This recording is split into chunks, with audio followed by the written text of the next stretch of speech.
안녕하세요. 우리가 늘 봐왔고, 그래서 잘 안다고 생각했던 성경 이야기들 있잖아요.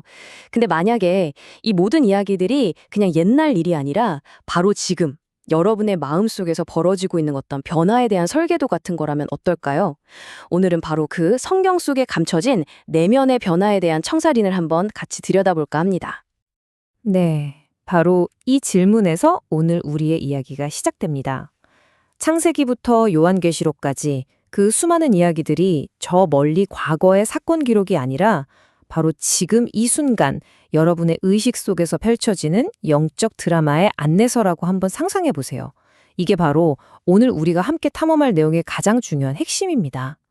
이런 새로운 관점으로 성경을 보려면 열쇠가 하나 필요합니다.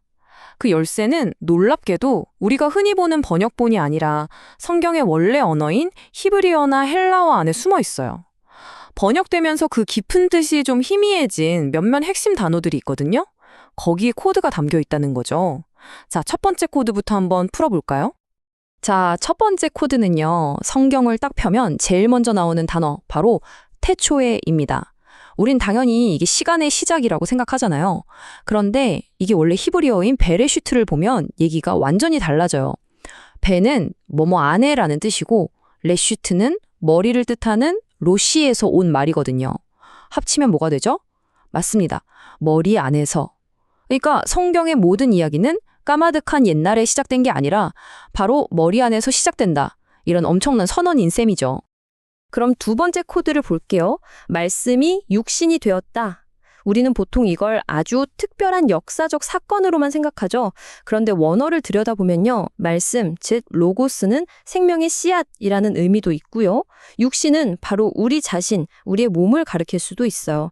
그러니까 이건 신성한 지혜의 씨앗이 바로 우리 각자의 내면에 심어지는 사건을 상징한다고 볼 수 있는 겁니다. 자, 보세요. 장소는 머리 아니고 촉매제는 씨앗입니다.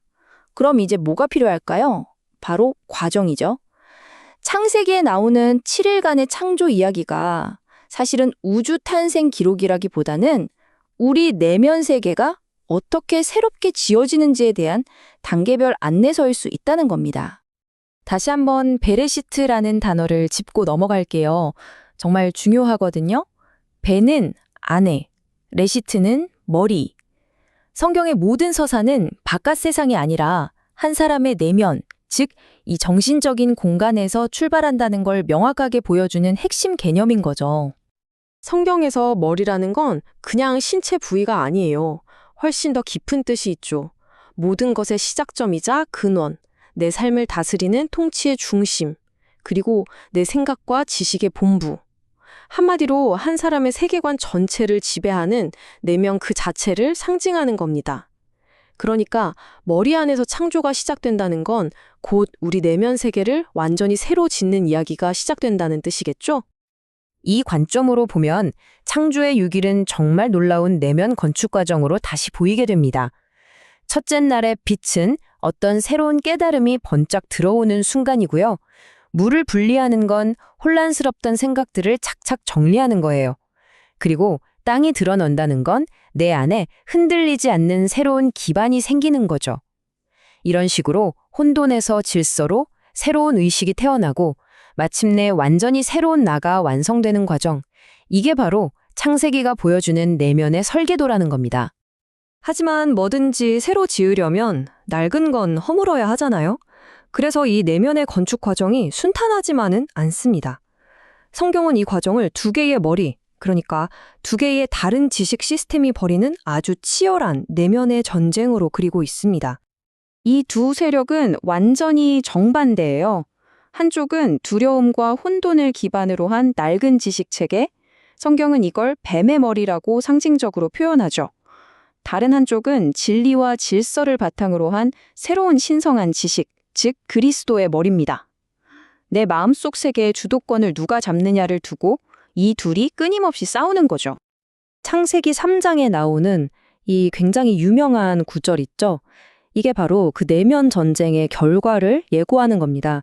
이 영적인 여정의 최종 목표는 결국 낡은 지식 체계인 뱀의 머리를 새로운 의식이 완전히 짓밟고 승리하는 것, 바로 그것입니다.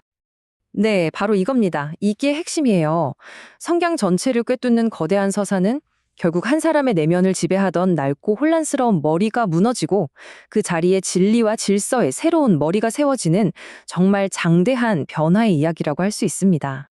자, 그럼 이 엄청난 내적 변화의 프로젝트, 이걸 어떻게 시작하고 실행할 수 있을까요? 놀랍게도 성경은 이 설계도를 실제로 작동시키는 구체적인 열쇠, 그 방법까지 알려줍니다. 그게 바로 우리가 잘 아는 주기도문입니다. 이론은 이제 알겠는데, 그래서 구체적으로 뭘 어떻게 해야 하는 걸까요? 성경이 제시하는 답은 생각보다 훨씬 더 구체적이고 강력합니다. 여기서 정말 깜짝 놀랄 만한 반전이 있습니다. 우리가 아주 공손하고 겸손하게 드리는 기도로 알고 있는 이 주기도문 있잖아요. 이게 원어인 헬라어로 보면요, 분위기가 완전 달라요. 대부분이 명령으로 되어 있다는 거예요. 그러니까 뭐 해주세요 하고 부탁하는 게 아니라 하십시오 하고 강력하게 요구하고 선포하는 거죠. 이건 뭐냐면 하나님이 이미 하신 약속을 근거로 그 뜻이 내 안에서 반드시 이루어져야 합니다 하고 당당하게 주장하는 그런 권위 있는 기도라는 겁니다. 정말 다르죠? 예수님도 이런 기도의 태도를 한밤중에 친구 집 문을 막 두드리는 비유로 설명하셨어요. 여기서 핵심 단어가 바로 간청함인데요. 이게 원래 헬라어로는 아나이데이아라고 해서 모렴치함이나 뻔뻔함에 가까운 뜻이에요. 체면 차리지 말고 문이 열릴 때까지 끈질기게 당연하다는 듯이 요구하는 태도가 필요하다는 거죠. 그러면 주기도문에 나오는 빵이나 용서 같은 이 모든 명령들이 가리키는 궁극적인 목표는 대체 뭘까요? 딱 하나입니다. 이 모든 내면의 창조를 가능하게 하는 동력, 바로 성령을 받는 것. 성령이야말로 이 설계도를 진짜 현실로 만드는 에너지원이기 때문이죠. 자, 그럼 이제까지 우리가 찾아낸 코드들을 전부 하나로 모아볼 시간입니다. 여러분 각자를 위한 영적 설계도의 전체 그림이 어떻게 완성되는지 한번 보시죠. 오늘 우리가 함께 본 설계도를 요약하면 이렇습니다. 성탄은 신성한 지식의 씨앗이 내 안에 심어지는 사건이고요. 창조는 그 씨앗을 중심으로 새로운 내면 세계를 지어가는 7단계 과정입니다. 그 과정에선 필연적으로 마음속 전쟁이 벌어지죠. 그리고 주기도문은 이 모든 것을 활성화하는 강력한 열쇠, 즉 명령입니다. 결국 성경은 먼 옛날의 역사책이 아니라 바로 당신의 내면 여정을 위한 아주 개인적인 설명서가 되는 셈이죠. 자, 모든 정보는 이제 여러분 앞에 놓여 있습니다.